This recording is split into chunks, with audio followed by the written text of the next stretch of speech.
testículo normalmente é assim. Ele tem um ângulo de uns 45 graus quando você está em pé, né? Chama sinal de Angel. Você não precisa nem ser muito bom tecnicamente. Se você der tempo, a pessoa te fala o diagnóstico. Que a varicocele pode ter consequências ou não, porque depende da drenagem venosa dos nossos órgãos em geral, mas do testículo em especial é muito complexa. Você tem também? Não, tô vendo aqui, nunca tinha pensado nisso. Você tem? Mas eu tenho 2 calos aqui. Então, mas esse calo aqui, ele formou daqui. Entendeu? Não é fruto de um Tadalafila, Não, de um Viagra. nem de você ver alguma coisa legal, tal, não é nada disso, entendeu? Doutor Aderivaldo Cabral Dias Filho, urologista, professor, pesquisador e referência nacional em urologia reconstrutiva. Com formação na Unicamp, passagem por Harvard e atuação no Hospital de Base de Brasília, ele dedica sua carreira a cuidar de vidas e formar novos médicos. Fala pessoal, tá começando mais um Lamparina Cast, podcast mais humano do Brasil. E hoje vamos falar de um tema muito importante, da saúde masculina, da saúde do homem. A parte da medicina que é a urologia.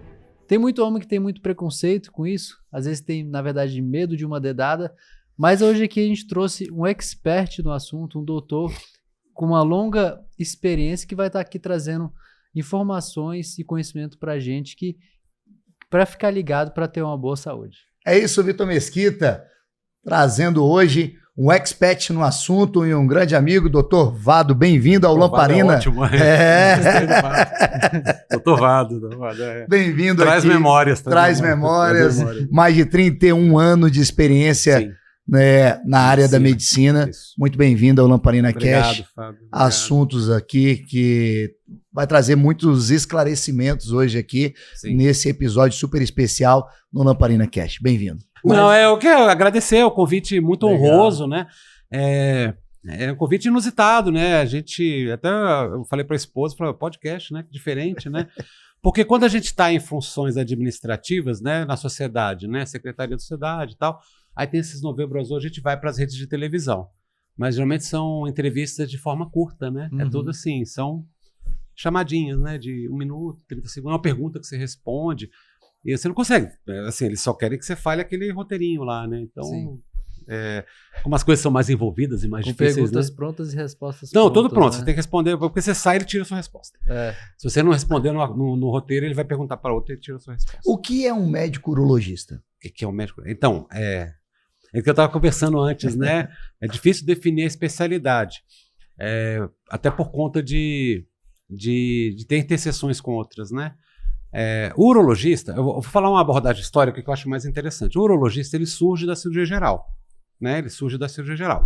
Então a gente tinha, vamos colocar, no século XIX, né, os grandes cirurgiões alemães, né, o Billroth, né, o Trendelenburg, esses caras, eles alguns começaram a desviar para lugares, né, para tratar sistemas específicos.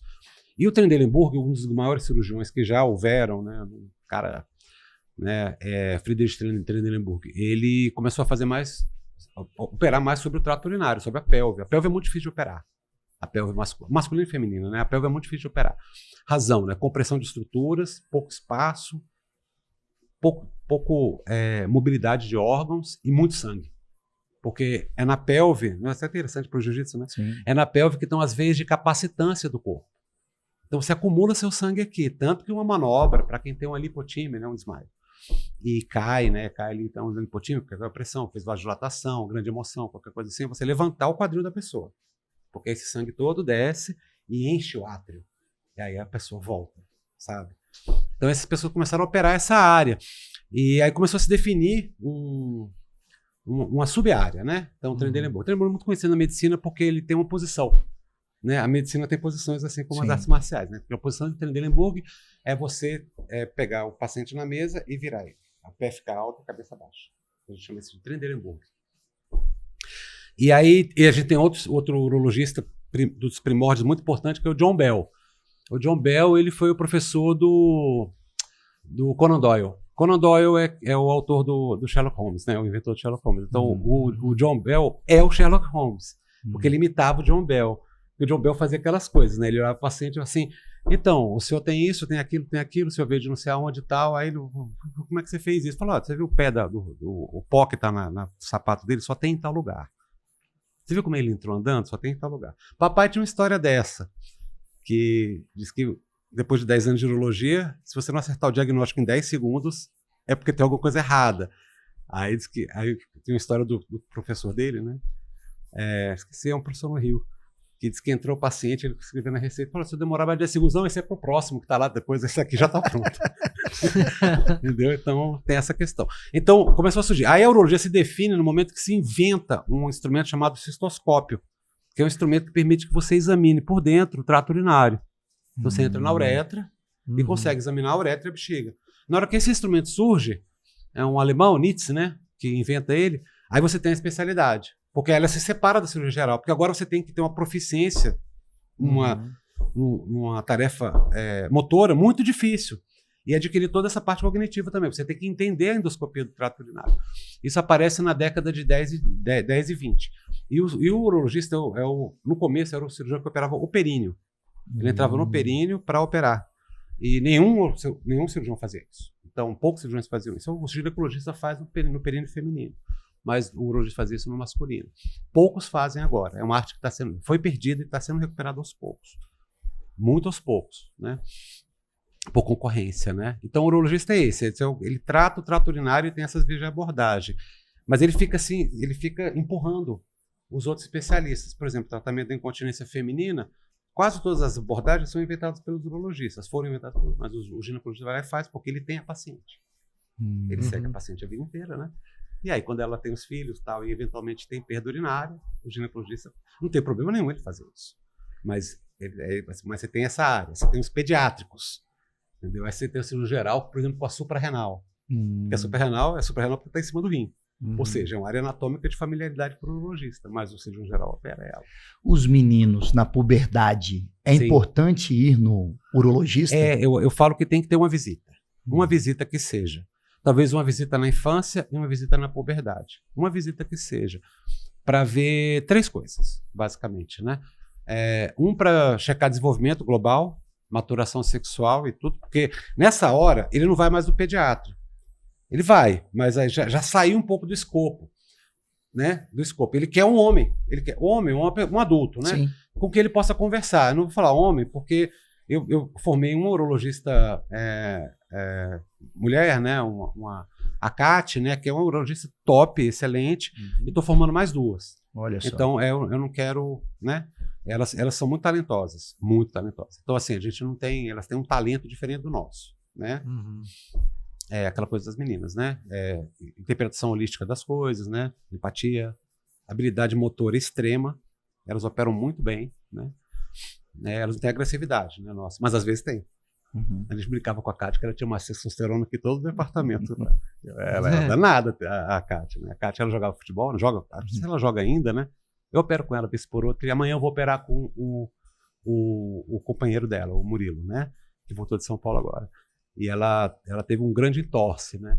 Então ela passou 3 meses trabalhando no pronto-socorro, operando os casos, com a perna imobilizada. Tranquila. Tudo bem, Kátia? Falou, tá ruim, não? Não, doutor. É a vida. Falei, ok, essa menina é diferente, né? Então, para ver desenvolvimento sexual, para ver a varicocele, né? Porque faz parte do desenvolvimento sexual. A varicocele aparece na puberdade, porque é a hora que o testículo aumenta de volume. O que marca a puberdade dos meninos, o primeiro sinal de puberdade é o aumento do volume testicular.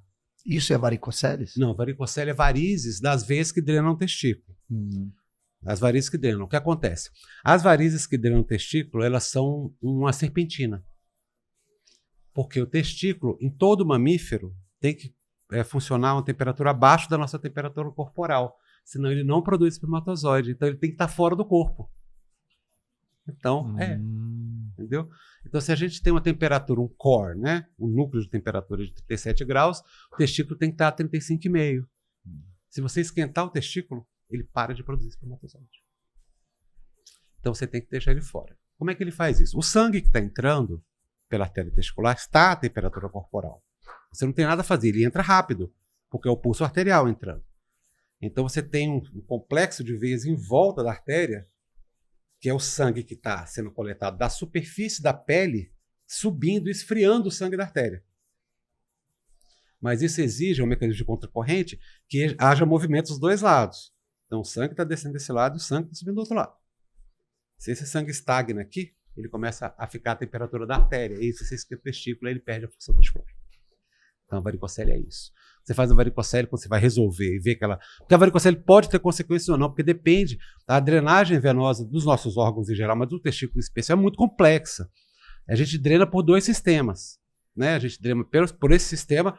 O testículo é um órgão do abdômen, ele é daqui. Aí ele migra lá para baixo. Por isso que você tem esse canal inguinal aqui onde tem hérnia. Porque é onde o testículo perfura o abdômen para descer lá para a bolsa. Ele perfura lá. Então ele leva a veia com ele e a artéria. Então a artéria e a veia testicular estão aqui. Elas não estão lá embaixo, elas estão aqui em cima. Só que ele tem uma drenagem secundária das tecidos que estão em volta dele, que é para as femorais aqui. Olha aí. Embaixo. E na hora que você liga, o sistema de cima ele drena pelo sistema de baixo. Que aí flui. Eu acho engenhoso. É super engenhoso. As baleias têm o testículo atrás no dorso. Porque é onde a água passa. Olha. Entendeu? Que mantém a refrigeração. Eles não têm uma bolsa assim. testicular. Os mamíferos aquáticos não têm bolsa testicular. Eles têm um testículo exposto na superfície, onde geralmente o fluxo de água é mais rápido. Porque eles são streamlines, né? Streamline, ele tem aquela forma hidrodinâmica, né? Então você vê onde tem um fluxo, aí você vê que o testículo é bem ali. Biologia é função, né? Então é isso. Por isso que eu falo, urologia é infinito, né? De ficar falando, o médico é muito tagarela, né? Ele não para de falar. Né? E a função, perguntar as coisas, né? E a função do adolescente para ele ir na consulta, você falou da criança, né? Aí tem uma terceira coisa que eu acho importante, porque foi uma coisa que eu estudei, que a gente tem uma doença que a gente tem a maior casuística do mundo aqui, em Brasília até, o maior número de casos assim, coletados em um hospital único do planeta foi nosso, que foi o que eu fiz, um estudo, né? Que é essa doença, torção testicular, que é... O testículo tem que ficar fixo, né? Porque ele é muito solto lá dentro. Então ele tem uma fixação posterior, assim, atrás. Certo? E mais ou menos 20% da população, 15, 20% da população, você tem ele mais solto. Certo? Como você tem um reflexo para você manter a temperatura, né? Então como é que você mantém essa temperatura também, né? Você tem um músculo que chama cremaster, né? Que ele, quando está mais frio, ele contrai e traz o testículo para perto do corpo. E quando está mais quente, ele relaxa e põe ele mais longe do corpo. Certo? Quando você tem essa contração, você cria momento angular. E aí, se ele estiver solto, ele torce. E se ele torcer e tiver estase venosa e ele inflamar, ele fica parado ali. E aí ele começa a não perfundir mais. Aí ele infarta. Olha aí. Aí você tem um infarto testicular. É a única, a gente fala que essa é um dizer comum na especialidade, a única verdadeira urgência urológica. Emergência, né? Você tem que operar na hora. Você não espera o jejum. Não, você não espera, até de jejum, não é para não vomitar, esperar aquela coisa, Sim. né? Você opera na hora. Existe uma prevenção para isso? Prevenção não tem. Tem uma prevenção, que é a seguinte: alguns pacientes têm as torções e tem uma dor testicular que vai e volta, entra na piscina, dói. Sim. Aí ele meio que relaxa, puxa ali, aí sai, passa. Ele está tendo uma torção intermitente. Esse paciente tem que ser operado, porque uma hora ele vai ter a torção de verdade. E aí, se ele não estiver perto de um hospital que atenda, ele vai perder o testículo. Olha. Parte 1, né? E a outra prevenção é que você, quando você examina a genitália, por isso que eu acho importante o adolescente ir, o testículo, que é hipermóvel, ele é horizontal. O testículo normalmente é assim. Ele tem um ângulo de uns 45 graus quando você está em pé, né? Aí o sujeito, ele é assim, chama sinal de Angel, do médico que descreveu, né? O médico da Marinha dos Estados Unidos. Entendeu? Aí você testa. Ele roda. E assim, não é conduta canônica, né, padrão, mas eu proporia, falar, olha, eu acho que o ideal era fixar esse testículo, para ele não ter problema, especialmente para ele estar fora do país, estar em algum lugar, não perder o testículo. Qual o problema? Se você tem uma anomalia de um lado, você tem 80% de chance de ter uma anomalia do outro. Então, se você operou, vamos supor que você precisa operar em 6 horas ou menos. Esse é o tempo que você tem. Do momento que ele teve o sintoma até você pôr ele dentro da sala. É nada isso. Depende do lugar que mora, demora para chegar. Então você tem esse tempo para chegar. O problema é que você tem essa probabilidade alta do outro lado. Aí o pessoal, mas já perdeu o testículo, porque foi ontem a torção, tá falando, não estou operando o que perdeu, não estou operando o outro. Porque a gente tem, acho que nesse momento agora tem uns 14 para 15 casos de torção bilateral. E torção bilateral significa castração na adolescência. Olha aí. Aí você tem um castrado aos 16 anos, é muito triste. Então essa é uma prevenção que eu acho que a gente tem que fazer, mesmo que não sejam tão comuns os casos, embora sejam. Embora sejam. A estatística tem 1 para cada 4 mil, mas é muito mais que isso. Hoje o preconceito de ir a um médico, de ir a um urologista, continua sendo grande ainda? Preconceito. Então, preconceito talvez seja uma palavra, mas acho que a palavra mais realista é medo. Medo. É medo. Temor, medo. É. Medo diagnóstico. Medo de descobrir alguma coisa. Medo diagnóstico, sim. Medo diagnóstico. Seu médico vai me esmiuçar lá e vai aparecer o tumor que eu não quero descobrir, vai aparecer, sabe, alguma coisa metabólica, sabe, alguma coisa assim. Aí ele não quer ir por causa disso. O homem não tem medo, eu acho que o homem não tem medo do exame. É da minha experiência desse tempo todo, né? Todos esses anos, muito raro alguém recusar o exame. Eu explico, olha, o exame é assim, ele é para isso, né? Tudo, né? Por exemplo, não só o exame, o toque retal, né? Como o exame da genitália, né? Mesmo, né? Que incomoda. Examinar para hérnia é chato, cara. Você tem que colocar o dedo dentro do canal inguinal. É mesmo? Você desce no escroto, aí você tem aquele buraquinho lá dentro, né? Então você tem que entrar, acomodar seu dedo ali e pedir para a pessoa fazer força, para ver se a hérnia vem. Então é uma coisa que incomoda também. Não tem a exposição, né? Porque você não está dentro de uma cavidade, né? Sim. Embora você esteja. Né? Porque se o dedo está dentro ali do anel, você está dentro do abdômen dele. Né? Supondo que haja uma hérnia, né? Mas é o medo diagnóstico mais, sabe, Fábio? Eu acho que não tem muita... O preconceito, eu acho que é fácil de falar que tem. E acho que quando fala mitos, né? Eu acho que é um mito difundido, fala-se tanto, que aí o pessoal aceita que é o preconceito, porque até se encaixa na narrativa de que o homem tem preconceito de ser examinado, mas ele não tem, ele tem medo. Ele tem medo, ele tem medo de ir, tem preguiça. Tem que ir no médico, nossa, colher exame, que saco, não sei o quê. É a mesma coisa de homem comprar roupa, sei lá. Eu morro de preguiça de comprar roupa, cara. E qual o momento certo de ir no urologista? O momento certo? Tem vários, né? Mas tem que ter uma primeira consulta, né? Entre 40 e 50, vamos dizer assim. Entre 40 e 50, né? Mas eu aceito o que vier. Eu nunca fui, tô com 60 anos, tá bom, ok. Ok. Vá, sabe? Vai ser melhor do que apenas uma. Vamos fazer um PSA, vamos ver tudo, sabe? Vamos checar a genitália, vamos ver se tem alguma predisposição. Eu costumo fazer um exame físico completo, então já achei de tudo, melanoma, base celular de rosto, hérnia umbilical, sabe? Leucemia. Faça um exame. Porque assim, pelo menos você acha essas coisas que você consegue tratar, entendeu? Se eu achar uma coisa que você não consegue tratar, pelo menos você está sabendo. Doutor, né? O que é uma genitália masculina saudável? A genitália saudável? Nossa, é boa pergunta essa daí. É boa pergunta, cara. Gostei.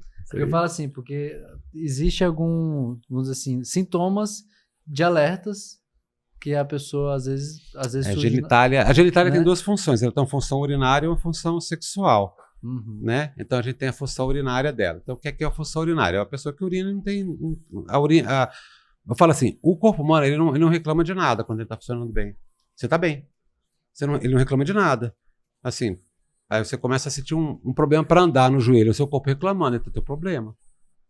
Então assim, você urina, assim, a gente fala que é entre 3 e 10 vezes por dia, depende de água, temperatura. Entre 3 a 10. 3 a 10, é variável, porque a gente sabe isso, né? Porque um trabalho que a gente fez foi isso, né? Desenvolveu um aparelho para monitorizar a micção das pessoas e a gente pegou alguns voluntários e viu que era isso, né? Tinha 3 a 10 vezes. Mas você faz uma conta, tem uma conta fácil de fazer. A gente produz 1 ml de quilo por dia. 1 ml, não, quilo por dia, 1 ml quilo hora? Não pode ser, hora. Estou errando a conta agora. 1,5 litro, 2 litros. Aí, 1,200.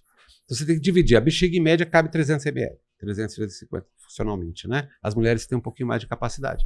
Você divide 4 vezes, se for 1.200, 5 vezes, se for 1.500, entendeu? À noite você consegue acomodar mais, né? À noite. A primeira micção da manhã, geralmente, ela é mais cheia também. Então, é isso. Você não está sentindo esse sintoma. Sexualmente vale o mesmo. Né? Então, você não tem nenhum... Não, o pênis está funcionando, você tem ereção, você consegue emitir, né? Que é ejacular, né? Emitir. Você, sabe... não tem uma deformidade peniana, entendeu? Quanto ao tamanho, né? Tem um trabalho até legal que é do Sidney, né? Do professor Sidney Glina, né? Ele é do Einstein, ele foi meu professor, né? Ele foi editor da nossa revista, é muito bom. E ele mediu os pênis lá. E o pessoal sempre, né, fala, você acha que... Não, mas olha, é menor do que você, né? Tem 11, 12 centímetros. A média. É muito menos do que o pessoal acha, né? Mas é isso que é. Como é que se mede, né? Você põe uma régua no pubis e estica. Porque ele não vai ficar maior que isso. Ele pode ficar mais largo, porque ele enche de sangue, né? Quando tem ereção. Mas você estica assim, aí você mede. Aí, ó, essa é a distância glande pubis. Esse é o tamanho de extensão do pênis. Ele não passa disso. Mas um monte de gente fazendo isso em casa agora. Galera, todo mundo vai fazer todo mundo isso em dizendo, casa. Todo mundo vai dormir feliz hoje. Vamos fazer uma média, né? Comenta aqui quanto é que deu, né? Não, pelo amor de Deus. Dá toda sorte de história. O priapismo é Deus perigoso? É perigoso. Priapismo é outra urgência urológica. Porque o priapismo... tem 2 tipos de priapismo. Esse é o priapismo mais comum e eu vou falar do mais raro primeiro. O mais raro é quando a pessoa tem um trauma no períneo. Bate o períneo. Entendeu? Você bate o períneo, o que pode acontecer é romper uma das artérias cavernosas e fazer uma fístula, uma comunicação anormal. E aí você começa a alimentar diretamente o corpo cavernoso. Então você tem uma ereção, que é uma ereção não ligada ao ato sexual, que é a definição do priapismo. Todavia, né, essa ereção não é dolorosa, porque está entrando sangue oxigenado lá, incomoda, porque está lá, não vai embora, porque não é um mecanismo fisiológico que está gerando ela. Então não adianta você pegar lá e ler a lista telefônica, sei lá, né? Que não vai passar. Porque não vai passar, cara, não vai, entendeu? Não é fruto de um tadalafila, não, de um Viagra. Nem que você vê alguma coisa legal, tal, não é nada disso, entendeu? Aí você tem uma segunda, que é a mais comum, que é a que mais preocupa, porque ela está ligada à anemia falciforme. A gente tem uma incidência, prevalência, né, muito alta de anemia falciforme. A anemia falciforme é uma doença causada por uma troca, né, de um aminoácido na hemoglobina. Essa troca de aminoácidos protege você contra a malária, mas torna você susceptível à crise de falcização, que é o seguinte: se você desidrata, tem uma condição de baixa oxigenação, né, no sangue, a hemácia se deforma e ela começa a bloquear os pequenos vasos, entendeu? Você começa a ter uma estase arterial. É só em meninos, tá? É exclusivo dos meninos, exclusivo dos meninos. Curioso, né? E é uma troca no cromossomo 6, se não me engano, valina por leucina. É uma troca só que tem. E aí você tem essas crises que a gente chama de crises vasoclusivas. É muita dor óssea, né? Eles perdem o baço. Olha. Porque o baço é um lugar que você depura hemácia, né? E rapidamente você perde o órgão. E você tem essa obstrução no pênis, é uma crise vasoclusiva no pênis. Esse é o problema. É baixo fluxo. O que está ficando lá é sangue venoso em estase. Então o pênis começa a infartar também. Correr para o médico. Esse é o anêmico. Aí tem as pessoas que tem algumas clínicas, né? Aqui na cidade, em todo lugar, né? Que quando vão fazer terapia de ereção com injeção, né? Injeção intracavernosa, que a gente fala, que é um tratamento para impotência, para disfunção erétil. Eles usam uma substância chamada papaverina. Papaverina é um derivado, é um opiáceo, tá? Ele vem da papoula, né? E a papaverina tem um problema com relação às outras substâncias que a gente usa, né? Prostaglandina, elas são metabolizadas localmente, rapidamente elas vão embora. A papaverina não, ela demora. Então a pessoa fica com a ação daquele remédio um tempão. Geralmente a pessoa não fala que usou, porque não quer falar que usou, entendeu? O tratamento é muito difícil. Você fala que é diferente de um tadalafila? Totalmente diferente, porque essa é a medicação oral que age sobre o mecanismo natural que já existe. Sim. Essas injeções que você faz no pênis são vasodilatadores diretos. Entendeu? É um vasodilatador direto. Ele age por um mecanismo não fisiológico. Entendi. Entendeu? A tadalafila, a sildenafila, né? A sildenafila é o Viagra, né? Todas, a vardenafila, né? A lodenafila, que é uma molécula descoberta no Brasil, né? Elas todas agem reforçando o mecanismo natural da gente, que a gente já tem. Né? Ele é uma adenosiclase, né? uma enzima que a gente...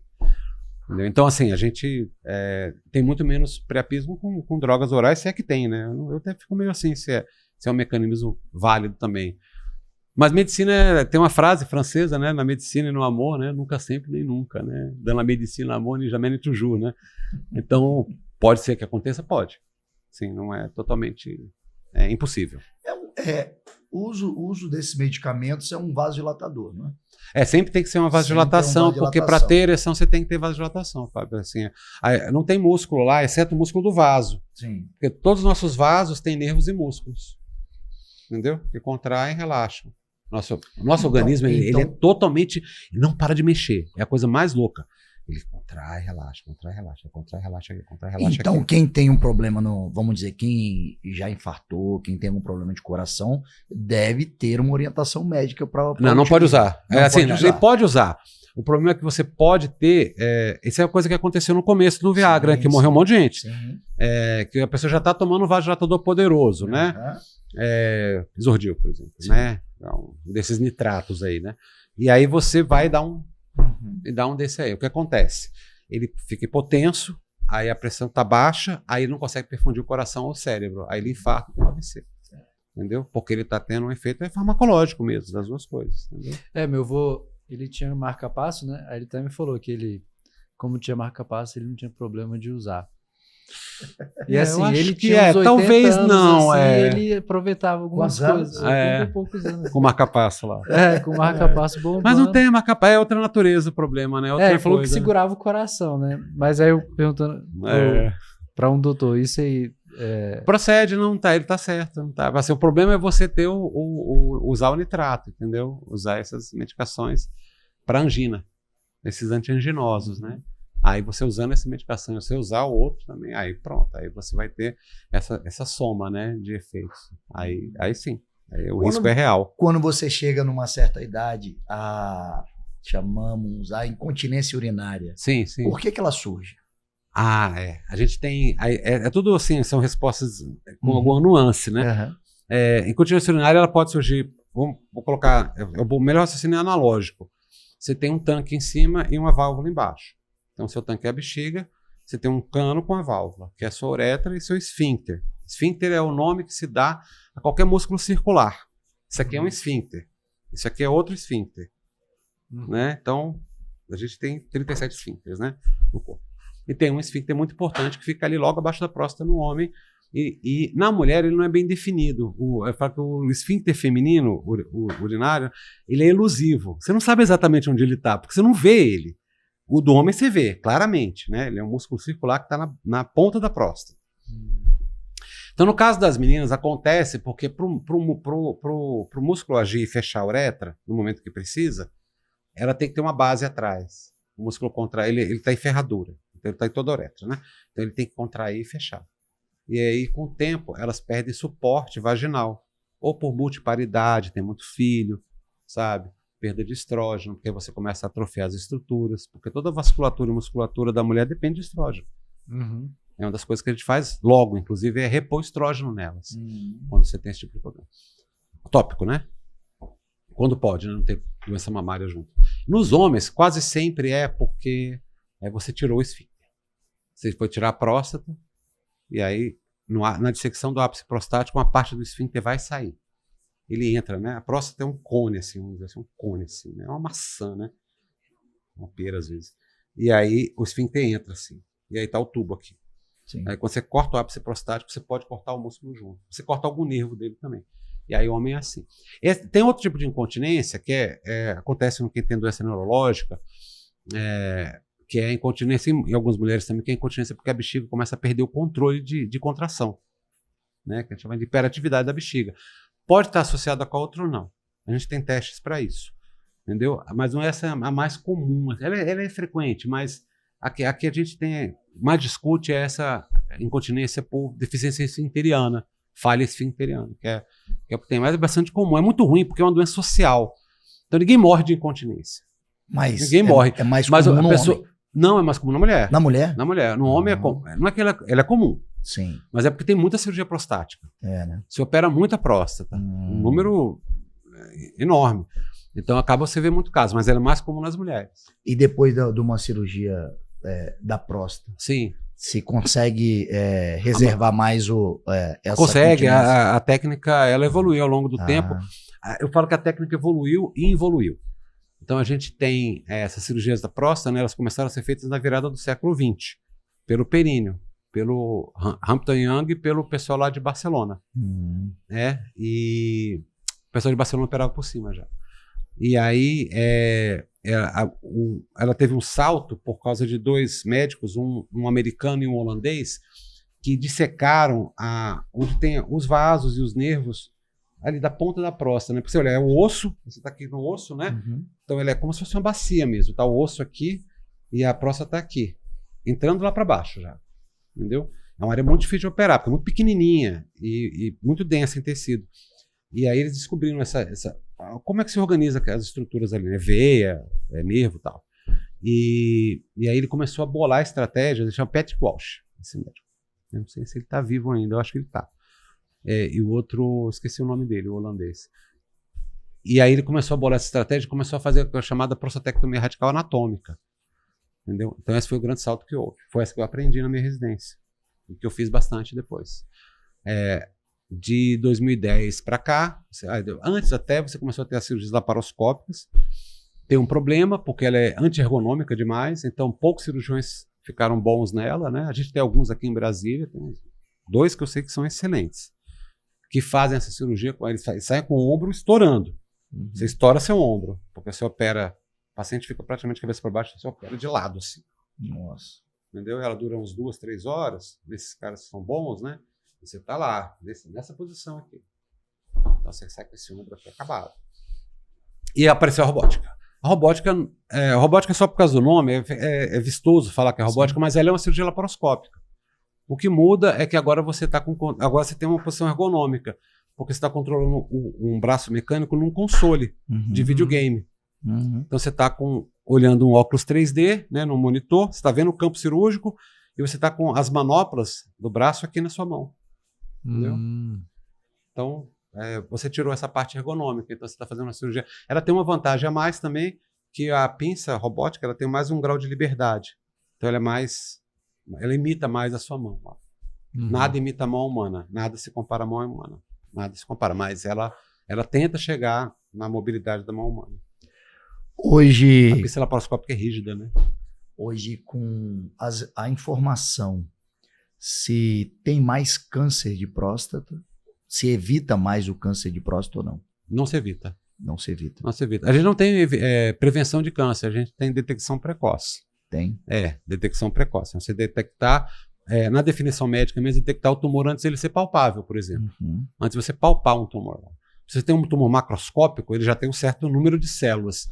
E que o meu professor de oncologia, o oncologista André, né, falava... que André... Ai, meu Deus. Você esquece os nomes, né? Eu até encontrei com ele há pouco tempo, lá em Sorocaba. Câncer é pouca célula. Quanto menos célula você tiver do tumor, mais bem sucedido o tratamento vai ser. Até se o tratamento não for nada. Porque se o paciente é muito idoso, é muito frágil, ele vai se prejudicar e vai morrer antes por causa da sua cirurgia do que se operar ele, dependendo do tumor, né? Sim. De como ele for. A gente tem essa conduta, né? Esse tratamento expectante, né? Observação clínica. Vale para tumor de rim, vale para tumor de próstata. Não vale para tumor de bexiga, não vale para tumor de ureter, né? Esses aí você tem que resolver. Isso aí não tem como ser testículo, você tem que resolver. E tem como prevenir? Esses outros? O câncer de próstata. O câncer de próstata? A minha desconfiança é que se tentou prevenir se usando aquela substância finasterida, né? Sim. Que é um trabalho europeu, né? Dos anos 2000, trabalho bem grande até, que se tentou e parecia que ia haver algum efeito, mas muito difícil de você isolar esse efeito. Foi até um trabalho com intervenção. A pessoa deu finasterida para um grupo e não deu para o outro e biopsiou as pessoas. Muito caro o trabalho também. Eu não lembro o nome do protocolo. Eu tenho esse paper lá na biblioteca. E é muito marginal o efeito. Então, não se adotou. Não se adotou essa estratégia. Eu acho que a prevenção do câncer de próstata é controle metabólico. Porque o câncer de próstata ele tem uma coisa que é curiosa, que é muito real, que a forma pré-clínica dele, o chamado tumor intraepitelial, ele ocorre em todas as populações do mundo. Mas a forma clínica dele ele é predominante no mundo ocidental. Então, o tumor é muito raro. Não sei se ainda é, mas era muito raro nos países do Oriente, né? Na Indonésia, na Tailândia, na China. Não tinha tumor. Aí a pessoa migrava para os Estados Unidos, para o Brasil, para a Argentina, para o Canadá, e aí a família começava a ter câncer de próstata. Falei, ok, então não é herdado, né? Por que os de lá não estão tendo e os daqui estão tendo? Alimentação. É, isso, exato. Então, eu acho que é controle metabólico. Eles começam a ter exposição a esse tanto de açúcar que a gente come. Acho que tem a ver com isso. Então, ele tem algum mecanismo ligado à insulina que promove o tumor, que insulina é um promotor de tumor, né? Assim, é meio óbvio, assim, né? Então, eu acho que tem isso, entendeu? Então, mas você detecta ele pequeno. Aí você faz o exame, faz o PSA, faz o toque, faz o PSA, indicou, faz uma ressonância, entendeu? Classifica essa lesão, se for o caso de biopsia, né? Então você identifica esse tumor pequeno, onde ele é passível de tratamento. O que a gente precisa, eu acho, é parar de ter que arrancar o órgão, tirar, né? Extirpar o órgão, entendeu? A gente tem que parar de... Uma hora, né? Não sei se é agora, né? Agora não vai ser, mas a gente tem que começar a ser um pouco mais preciso no nosso tratamento, né? Porque, né, tem um tumor no órgão, vamos tirar o órgão. Tá, ok, trata o tumor, é o tratamento que tem, é muito feito, né? Mas a gente tem que caminhar nesse sentido, eu acho. E o tumor do a gente tem que ser mais preciso, sabe? Preciso que você diz.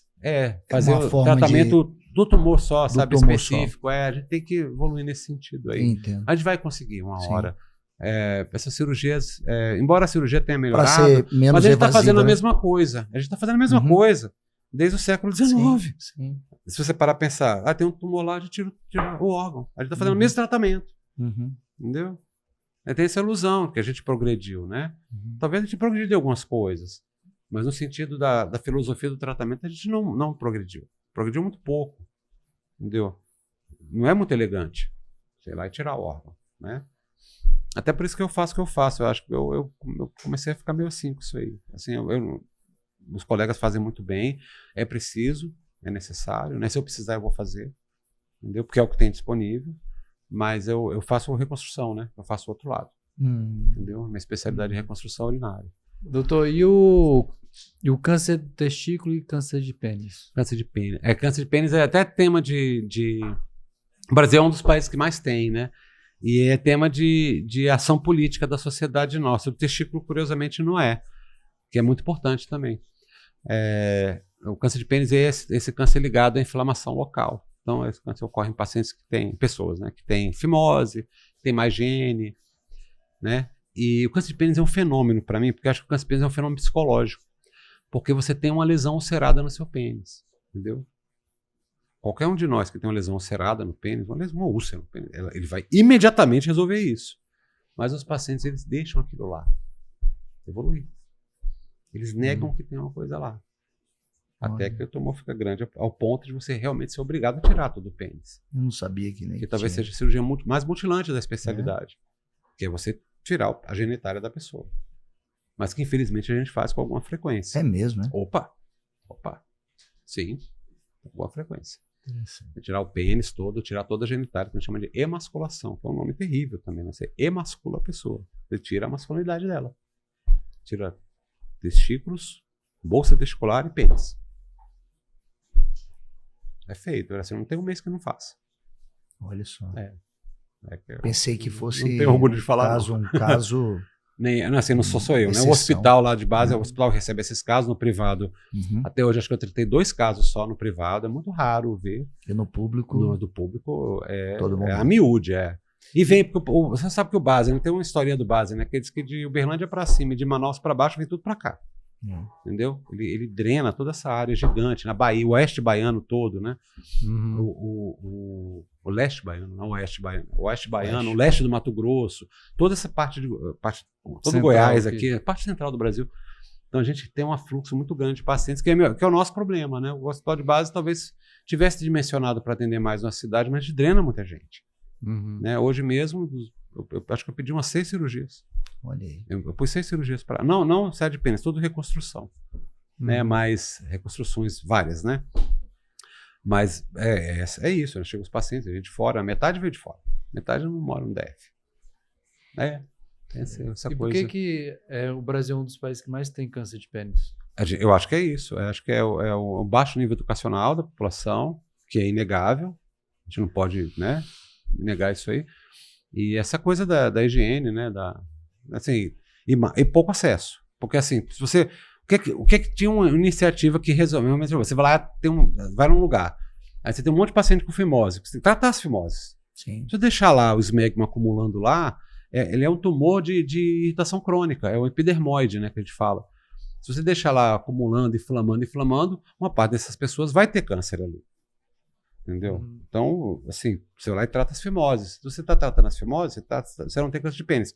Muito raro nos Estados Unidos. Nos Estados Unidos é muito comum, embora seja um país, eu não sei se ainda é, né, mas predominantemente cristão, eles fazem postectomia com muito mais frequência que a gente. O que Postectomia, circuncisão. Eles tiram a pele ali, né? é a fimose, né? Mas é sem a fimose. Eles tiram a pele mesmo que não tenha fimose. Sim. A criança fica circuncisada, Sim. com a glande sempre exposta. Uhum. E isso evita o tumor. Olha aí. Isso é um jeito de evitar o tumor. Evita o tumor, evita doença sexualmente transmissível. Não é uma má ideia, sabe? Sim. Aí tem a contrapartida que o prepúcio, né, a pele, ele é sexualmente sensível, né? É uma área erógena, né? Então eu não vou falar assim, tá bom, vai se tirar, mas não vai se ter essa área mais. Que é uma área equivalente. A pele peniana e o prepúcio são os pequenos lábios. Sim. É a mesma inervação. A glande é o clitóris. Uhum. Só para vocês saberem, porque tem essas homologias, né? A nossa genitália feminina é a mesma, só muda as proporções das coisas, né? A gente tem uma pequena cavidade vaginal que fica dentro da próstata, chama o trículo prostático. Entendeu? É a mesma origem embriológica da vagina. Milleriana, eles falam, né? Então, a gente tem as mesmas, só muda as proporções, né? Então, tem as mesmas inervações. Então, é um jeito de prevenir. O de testículo é a razão da visita. Você vai ver a genitália e vai ensinar o menino a se autoexaminar. Porque o único jeito da gente pegar esse tumor pequeno é ele palpar uma bolinha lá dentro do testículo. Entendeu? É assim que é. Então, vai tomar banho, você vai lavar, você palpa. Se você pegar uma bolinha lá, é o tempo de você tratar. O tumor testículo é muito agressivo. Né? Ele é bastante curável, Sim. mas com um preço alto. O tumor testículo exige quimioterapia, na maioria das vezes. Né? É uma criança, né? Essa quimioterapia pode afetar. Já vai perder um testículo por causa do tumor. Aí você faz quimioterapia, que é uma terapia antimitótica, né? Então, você vai perder, vai ter algum efeito sobre a fertilidade dele. Sim. Né? E é comum. Não é raro. Ele tem uma idade de incidência de 15 a 35, né? Sim. E tem os mais velhos que tem, mas os mais velhos são muito raros. 15 a 35, né? Então, nessa faixa etária, tumor do sistema nervoso central, leucemia, tumor ósseo e tumor testículo. São os 4 tumores que pegam esses meninos aí. Entendeu? Esses 4 aí. Então, das 4 estrelas ali, ele é um deles. E como é que faz para o homem ser mais fértil? Ser mais fértil, ele dorme mais, perde peso, faz uma atividade física. A gente não sabe. O que está tendo o que se percebeu ao longo das últimas décadas é uma perda de fato. Então, a gente está tendo contagens cada vez menores de espermatozoides. Tanto que você começar a pegar os padrões da OMS de espermograma, quem dá o padrão do espermograma é a OMS, a Organização Mundial da Saúde. Você vê que eles estão menos exigentes com as contagens ao longo do tempo. Porque o número médio de espermatozoides ejaculados no homem está caindo. E tem a ver com o quê? Alimentação? Eu acho que sim. Tem a ver com alimentação, tem a ver com sedentarismo, tem a ver com muita coisa. Então, menos exposição solar. Né? A gente precisa de sol, cara. A gente precisa de sol. Né? Tem essa questão também. Então, eu acho que tem toda essa... Então, não é que está nascendo menos criança. Está nascendo menos criança por outras razões societárias aí, né? Mas a fertilidade média do homem, a fertilidade do homem mesmo, assim, usando como parâmetro o espermograma, ela está em decréscimo ao longo do tempo. Há uma tendência de queda. Não é bom. Não é bom. Não é bom. Não é bom. Né? É um negócio que até... O doutor falou de que trabalha em reconstrução. Reconstrução, isso. O que é isso? É a reconstrução? Então, a gente tem esses casos, né? Por exemplo, o paciente faz uma cirurgia de próstata pelo canal, endoscópica, né? E aí você tem que colocar a gente chama de bainha, né? É um tubo metálico por onde a fibra óptica vai, né? Vai a ótica lá, né? E vai o instrumento que você vai trabalhar, seja um laser, seja uma alça elétrica, seja o que for. Isso fica na uretra e pode lesar a uretra. Ele perde um pedaço da uretra. Olha. Um pedacinho, entendeu? Aí me chamam. Aí a sua eu vou operar um amanhã. Né? Eu vou operar amanhã. Isso. é uma área que ela é uma área dos últimos anos. Então, é o que eu coloquei, né? Quando a gente viu que isso se definiu como uma área por causa do grau de... Eu demorei muitos anos para aprender a fazer essas cirurgias. Né? A gente formou um grupo e a gente tenta formar mais urologistas capazes nisso.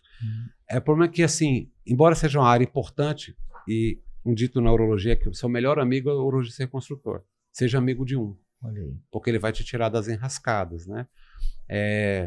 Não tem tanto glamour quanto a pessoa ser um cirurgião robótico, por exemplo. Então não atrai tanto, eu acho, o residente que tem... Porque isso é uma especialização pós-residência. Você termina a residência, aí você faz mais um pouquinho para você começar a aprender. Você não consegue aprender na residência, que não dá. É variedade demais, é caso demais, é muito currículo. Então eu fiz um fellow, né? Mas nem fiz um fellow nisso. Eu aprendi porque eu e o André no Rio e o Sérgio Ximenes de São Paulo e outros, nós somos os primeiros. Entendeu? Nós somos os primeiros do país, assim, na nova geração.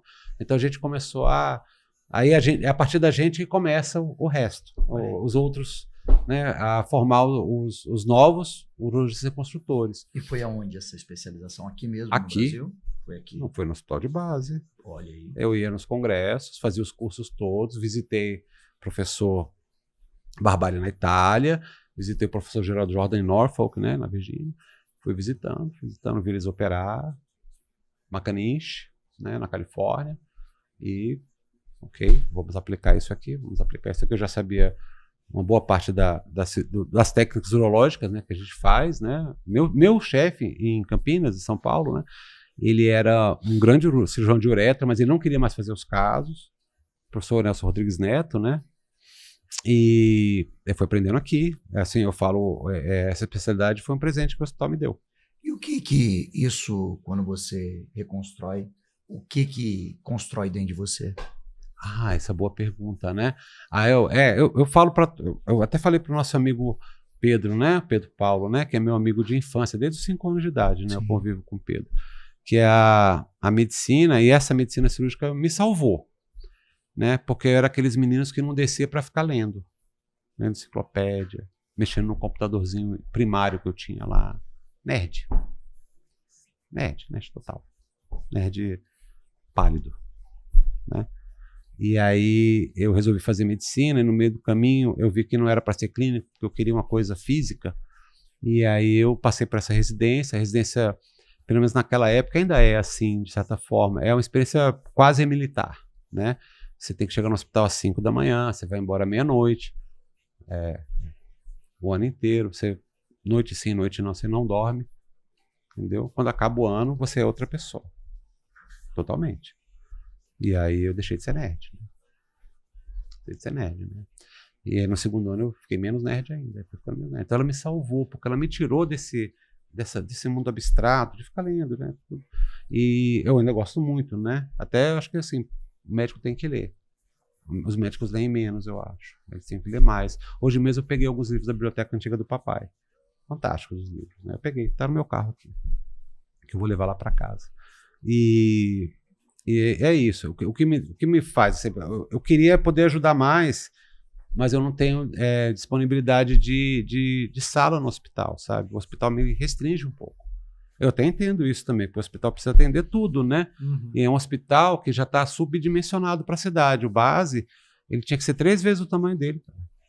3 vezes o tamanho dele. Não tem como você ter o serviço de cirurgia cardíaca funcionando diuturnamente, neurocirurgia, esse é o único, né? É o único de neurocirurgia. Um serviço de ortópia que também não para, porque o centro de trauma é lá. O centro de transplante principal é lá, é o nosso. A gente faz os transplantes de rim, entendeu? Que é uma área que a gente faz também lá, né? Que eu faço também. Então, é muito subdimensionado. Então, eu tenho, hoje chega esse monte de paciente e fala, eu estou esperando, paciente que não operou semana passada porque o hospital superlotou, então não internou meu paciente da semana passada, que agora está pendurado, tem que operar, né? Estava esperando há 4 anos. Não. Então, assim, a sensação que eu tenho é de gratidão ao divino, né? A essa conjunção de coisas que me deu habilidade motora, paciência, inteligência. Paciência eu não sei, paciência eu tô aprendendo, mas eu sou menos impaciente do que eu era. me deu mais habilidade motora, eu tenho, sabe? E eu tenho paciência para estudar, vamos dizer assim. Eu tenho resistência para estudar, entendeu? E eu não me derroto facilmente. Entendeu? É muito difícil, pelo menos em medicina, é muito difícil. Eu falo que eu nunca desisto. O paciente às vezes desiste. Ele vai embora, procura outro médico. Muito raro isso acontecer também. Mas eu nunca desisto do caso dele. Tem paciente que eu operei 5 vezes para ficar bom e ficou bom. Então eu fico lá, até resolver. Então eu me sinto grato por estar nessa posição, porque é uma posição que a gente ganha no mundo, né? Você está de um lado recebendo, do outro lado você está cedendo, né? Sim. Você está bem naquele pivôzinho ali, daquela coisinha, né? Não é uma coisinha, né? Daquela coisa ali. Então, é difícil traduzir, né? Porque essa pergunta veio do nada, né?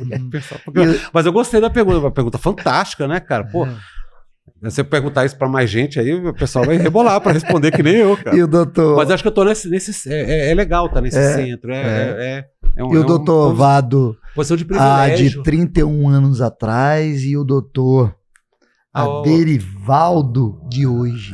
Pois é. Há 31 anos eu era um idiota completo, né, cara? Idiota.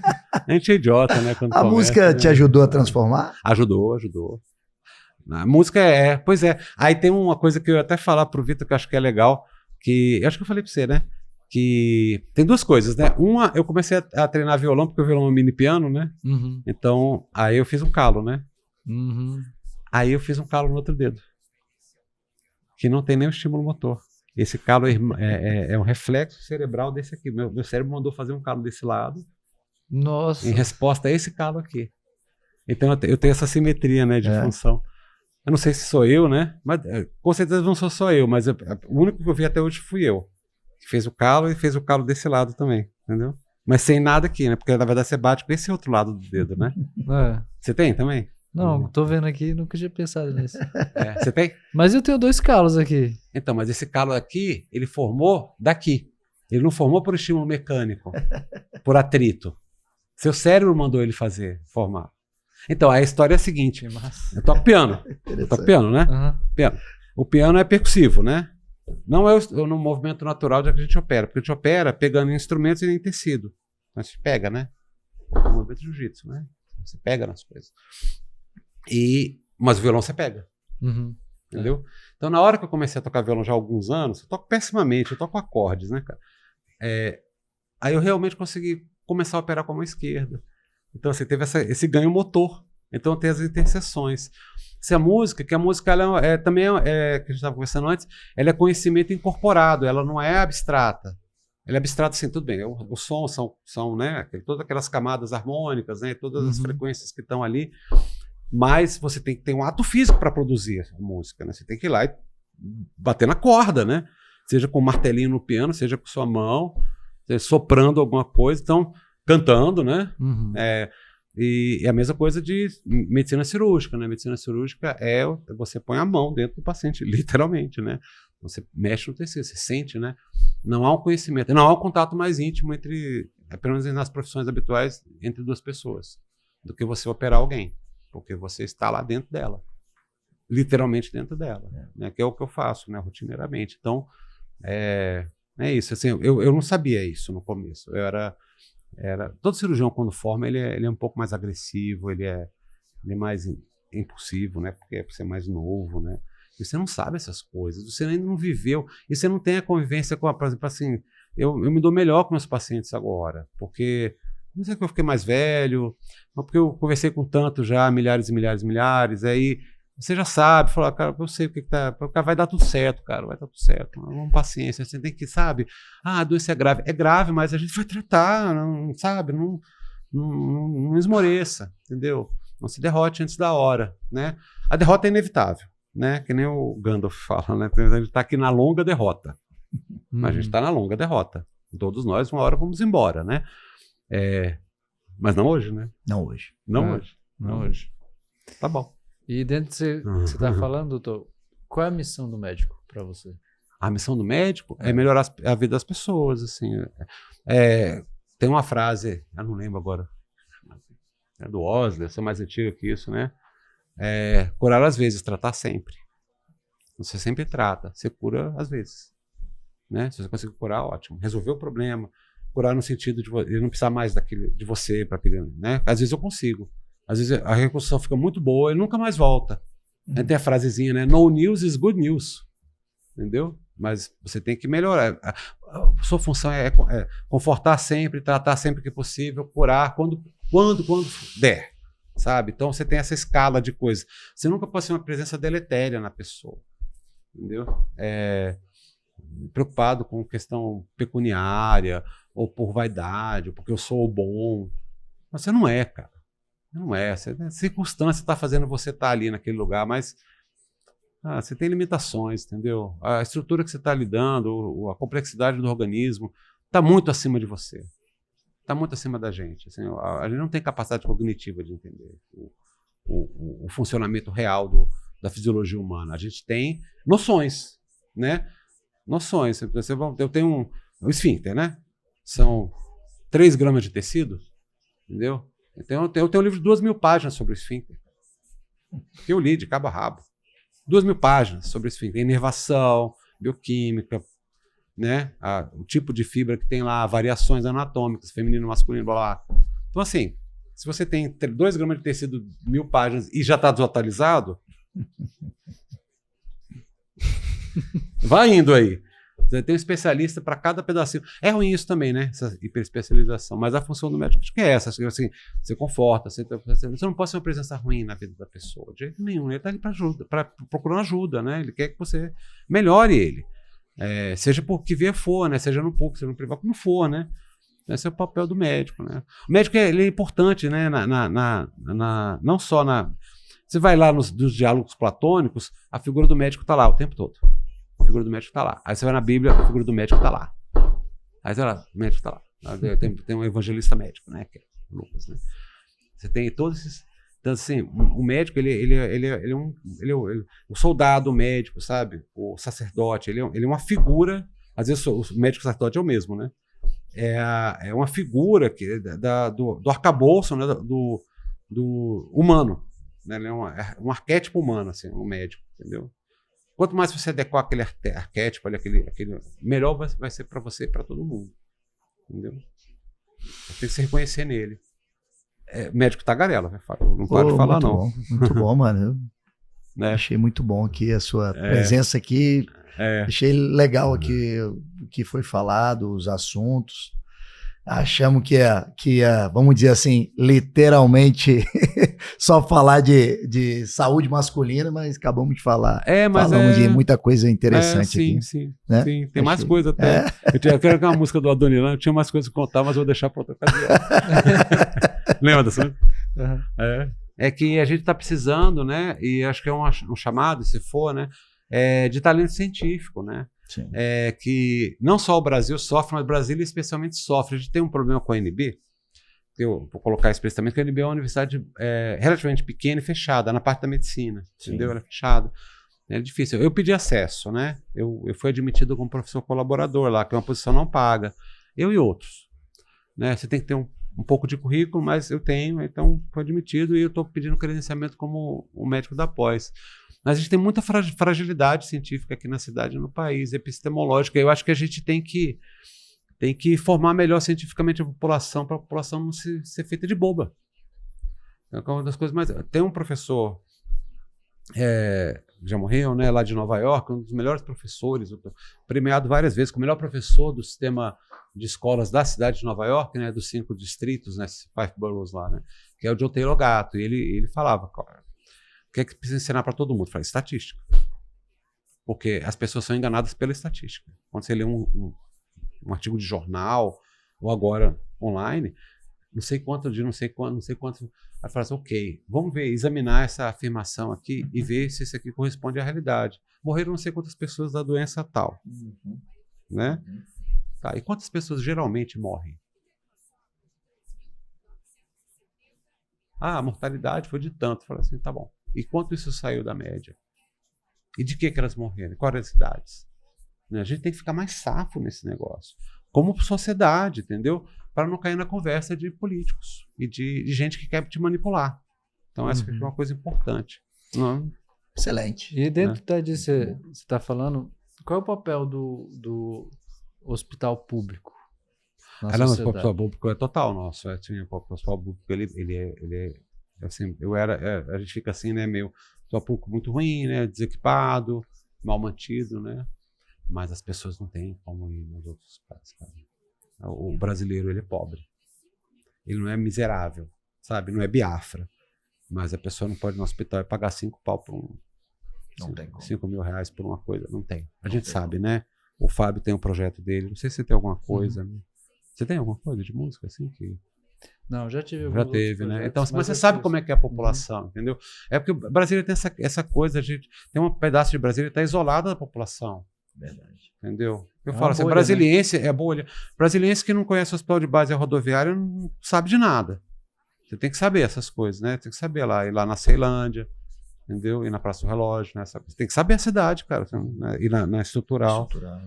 Tem que saber essas Sol coisas. nascente. Sim, né? Sim, céu azul. Então, assim, você tem que conhecer a cidade, porque você fica aí na sua bolha, aí você fala as coisas do tua é um absurdo. Tá falando, meu, vai lá, cara, ajuda, cara. Depois começa a reclamar, não sei o que tal. Tem um jeito, você tá precisando de pá de olheiro no hospital, faz um voluntariado lá de uma semana, levando o paciente para tomografia, para o raio-x, para o centro cirúrgico. Você entende o que é miséria humana, a dificuldade que as pessoas têm. Então, o hospital, imagina se para de existir um hospital desse. O que é que vai virar? O caos que vai ser isso Você aqui. já está lá há um bom tempo. Eu tô há 25 anos lá, cara. Eu terminei a residência, passou um ano e eu entrei. Eu tô há 25 anos lá. Eu e o Flávio, nós somos os urologistas mais antigos do hospital. É um colega meu que eu faço ambulatório com ele hoje, né? Que é o melhor uro-oncologista da cidade, na minha opinião, né? Top. A gente tá há 25 anos lá. O Flávio nasceu no hospital de base, porque o hospital de base era uma maternidade antes, então ele realmente está mais tempo lá. Mas assim, o hospital público, o problema é que o hospital público tem um problema, ele é administrado pela estrutura política. E aí você tem aquele embate contínuo entre a parte técnica e a política, né? Sim. Que é o drama nosso, né, cara? Na nossa história. Você tem o técnico até um certo ponto, aí você tem o político, porque o cara foi indicado. Sim. Entendeu? Aí ele pode ser indicado e ser técnico, aí a gente está num mundo melhor. Sim. Mas às vezes não, né? Então você está batendo ali, a pessoa está querendo um plano político, alguma projeção, ou então ocupar aquele espaço por um tempo, entendeu? E ele não ouve tanto a parte técnica, e a parte técnica está sabendo o que está acontecendo. Em geral é isso. A gente sofre com isso. Você tem uma média de quantas pessoas são atendidas hoje no hospital? Tem a estatística, eu não vou saber. Eu vou fazer uma média minha, tá? Sim. Média minha. Eu atendo por ambulatório, hoje mesmo eu atendi 30 pessoas. 30 vezes, 2 vezes por semana. 60 vezes 4, 240. Só eu. Por semana. Fora os que eu opero. Por semana. Por semana. Fora os que 240. Fora os que eu opero. 240 por mês, né? Por mês. Por mês. Não, por semana 60. 60. Vamos colocar 60, somando tudo. É o que eu vejo no PS, o que eu dou assistência na enfermaria e os que eu vejo no ambulatório. Vai dar até mais, eu acho. Na parte de Isso eu sou um só. Urologia. Urologia, mas só eu. Só você. Aí tem os 2 outros vezes na 24 urologistas. 24 urologistas. 24 urologistas. E tem os residentes. Meu Deus. E tem as cirurgias que são feitas. E tem as interconsultas que a gente faz, e os pareceres. Né? Muita gente precisa de saúde. É um número considerável. Isso é só a gente. E a gente não é... Assim, a gente opera bastante, mas a gente ainda perde a ortopedia. Então a ortopedia ainda tem mais. A ortopedia é mais. A ortopedia é sempre mais. Eu tive a oportunidade de fazer um documentário de um projeto da Fiocruz, chama Qualinel, que é trazer maior qualidade para as unidades neonatais públicas, sim, né? sim, do SUS. Sim. E eu andei todo o Nordeste. Você fez o audiovisual deles, né? Tá. Eu fui aproximadamente umas 60 maternidades. Você rodou bastante. Rodei, fui no Nordeste, então você sabe. Todas as cidades. Você sabe, então. E aí teve uma pessoa lá, uma mãe que teve gêmeos prematuros. Cada um nasceu com 600 gramas, mais ou menos. E eles já estavam com 3 meses. 28 semanas, né? Eles já estavam com 3 meses no hospital. Eles eram um pouquinho maior que o seu lá. Sim, sim. Já e não muito mais pesados também, né? Tava com umas 800 gramas. Aham. Mas eles já estavam ali já para ter alta. Porque estavam bem aumentando, apesar de ser muito pequenininho. Uma certa autonomia. Aí eu perguntei para a médica-chefe lá, né? Por que ela não tinha alta ainda, né? Ela falou, quem não pode ter alta é a mãe, porque olha que interessante, as crianças, ela tá lá acompanhando as crianças, porque as crianças prematuras, e quando nasceu as crianças, o pai acompanhava e tal, só que depois de um mês ali, ele voltou pro vício de drogas, e ele ameaçou de morte a mãe. Aí que tava? A mãe tava lá por Tava em custódia de proteção. Custódia de proteção. Não é? É o nome, né? É o nome, né? Ela não podia sair. Ela tava presa para não pegarem ela. E assim, o Fábio advogado, ele sabe. Meu Deus. E assim, olha a situação, né? Sim. E eu vejo que assim, depois assim, isso foi um dos casos, a gente viu inúmeros casos assim que comentavam superficialmente, né? Porque até para fazer o documentário eu precisava saber algumas informações, né? Mas assim, hoje em dia eu tenho um respeito pelos hospitais públicos, pelas todas as unidades de saúde pública, porque tem diversos problemas, mas a parte técnica, a maioria das pessoas são muito sérias. Sim. Né? Então assim, absolutamente sérias. A gente precisa respeitar os profissionais. Absolutamente sérios. Porque assim, eles fazem uma grande transformação na sociedade. Né? Eu falo assim, você não, o hospital de base, não o hospital de base, tá? Os urologistas, vou falar da minha área, né? Os grandes hospitais, eles passaram para o hospital público. Assim, porque você precisa de casuística, você precisa ter número de casos, você precisa de bagagem, entendeu? Numa clínica privada, que você é assistente de outro, você não é o responsável mesmo pelo paciente, o seu aprendizado é muito mais lento e incompleto. No base, eu entro com o residente para operar, eu tento que ele faça o máximo possível. Quando ele engasga, que eu entro. E os nossos colegas são quase todos assim lá no hospital. Ou todos são assim. Então, no começo a gente entra mais, aí você vai soltando ele. Vai soltando, que nem vai tirando as rodinhas da bicicleta. Eles vão indo. Entendeu? Eles vão aprendendo a operar e adquirindo confiança, autonomia. E isso é o hospital público. Porque é difícil no privado isso acontecer. Vai fazer isso no Sírio. O residente vai te operar. Ministro tal. Não, geralmente... Not gonna happen, né, cara?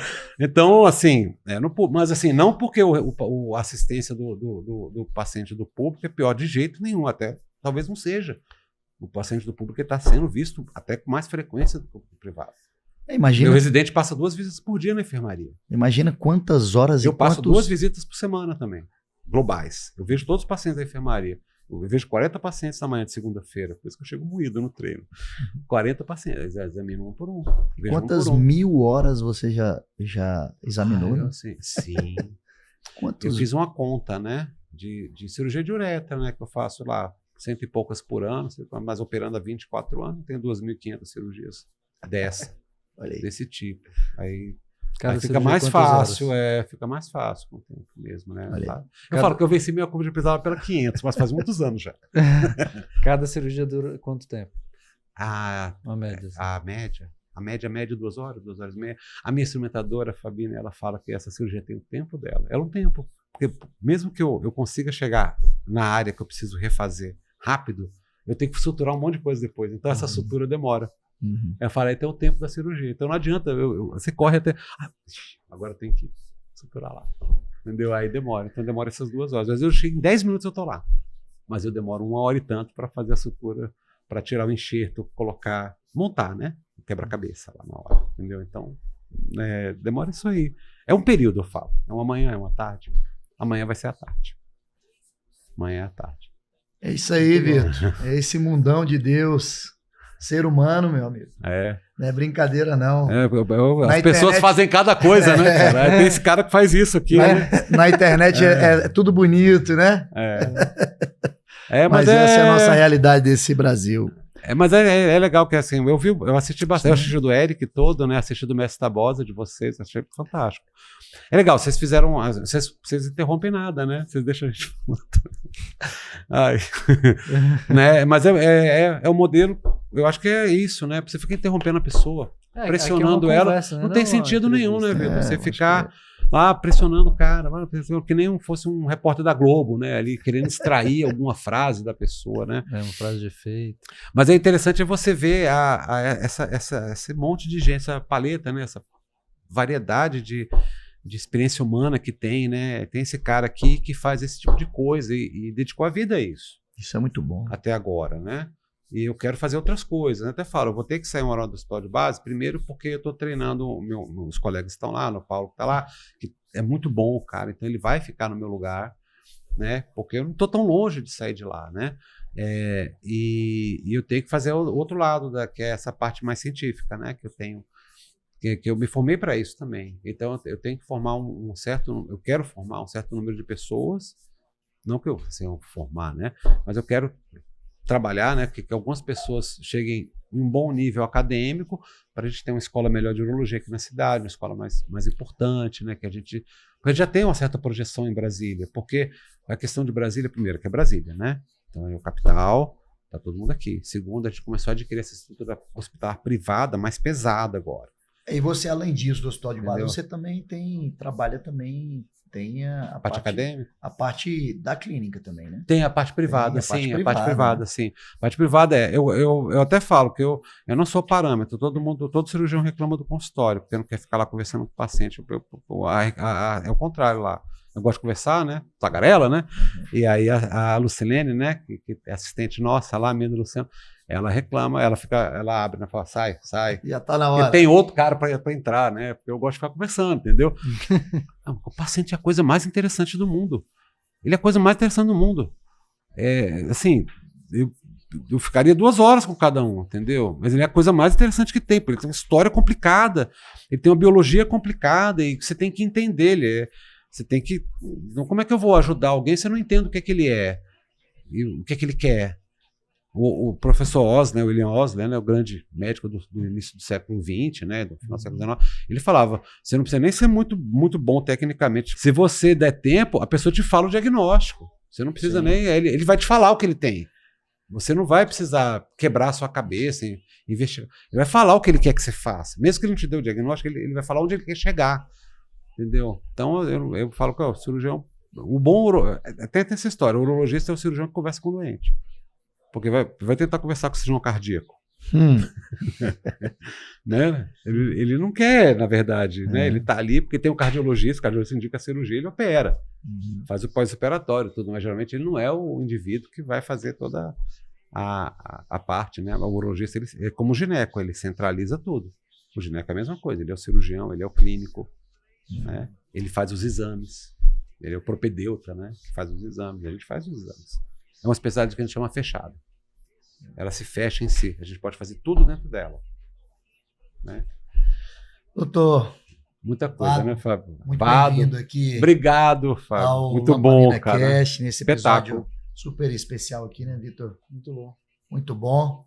Lembrando a todos também, nós estamos abrindo oportunidade às pessoas que queiram também fazer parte do Lamparina, ou seja, nos apoiar, ser também patrocinador do Lamparina Cast, sejam bem-vindos. Não é isso, Vitor? Entrar em contato aqui com o Lamparina, com o Vitor Mesquita. Mas então, se você tem uma marca e quer fortalecer junto com a gente, pode entrar em contato. A gente colocou contato nosso para a gente poder fazer parceria e a gente crescer junto. O Lamparina Cast, podcast mais humano do Brasil, onde a gente sempre traz assuntos relacionados ao ser humano, né? Assuntos cotidianos, assuntos que têm a ver com a nossa vida de ser humano. É isso. Obrigado. As considerações aí, mano. Não, nada, eu fiquei muito feliz de vir aqui, né? Os dias são compridos, né? Eu tô pensando assim, nossa, vai ficar ruim porque eu tô com a cara de cansado, né, cara? Nada, foi ótimo. Mas assim, achei aqui um lugar fantástico e vocês, né? É difícil, eu não tinha experiência nenhuma com isso aqui, né? Só com essa, a gente conversou com repórteres que extrair informação de você. E muito bom, adorei. Muito bom. Muito bom. É isso aí, Lamparina Cash, conectando pessoas com você. Até a próxima. Até a próxima.